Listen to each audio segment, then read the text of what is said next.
After the Saxons and Angles began taking over parts of Britain, the Britons didn't give up without a fight. According to the writings of the monk Gildas, the Britons tried hard to defend their homeland from these invaders. One of their most important leaders during this time was a man named Ambrosius Aurelianus. Gildas described Ambrosius as a brave and noble figure, likely of Roman descent, who rallied the Britons to resist the Saxon advance.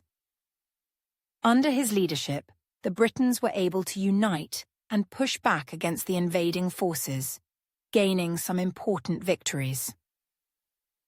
One of the most famous battles during this period was the Battle of Badon, which, according to Gildas, was a great success for the Britons. It was said to be a major turning point in the struggle against the Saxons, with the Britons inflicting a heavy defeat on their enemies.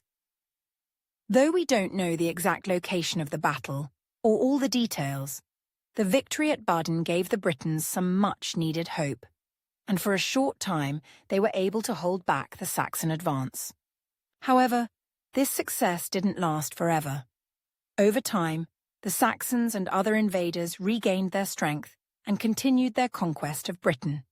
The Britons, despite their efforts, eventually lost much of their land to these new rulers, and the period of peace following the Battle of Badon was short-lived.